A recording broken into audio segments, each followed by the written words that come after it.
It paints the full troubling picture of what the ghost in the courtroom really is. It's not some grand conspiracy, it's a failure of intellectual and strategic rigor.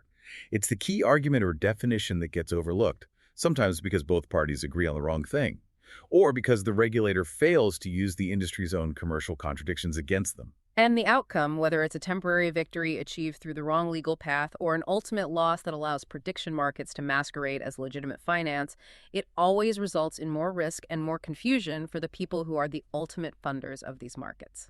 The big lesson here is that in these high-stakes cases that involve public policy, the legal victory is secondary. What really matters is the clarity of the definition that's achieved.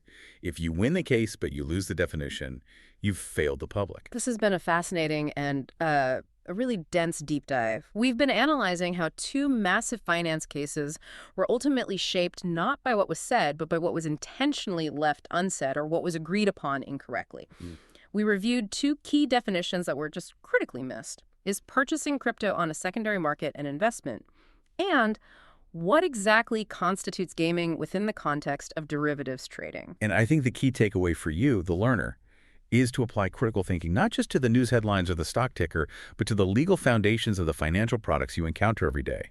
When industry and government end up agreeing or disagreeing on the wrong foundational definition, that vacuum of clarity that's created is immediately filled by massive, unpriced risk and confusion for you, the end user. It really forces you to question the entire premise of the regulatory debate. I mean, if the government's proxy for your protection is arguing a flawed definition, you almost have to understand the definitions better than the regulators themselves. And that leads us to our final provocative thought for you to consider. In finance and regulation, we so often focus on the visible enforcement actions, the battles being fought in the headlines. But what if the most damaging outcomes happen when the core premise, the definition itself, is agreed upon incorrectly by both parties from the start?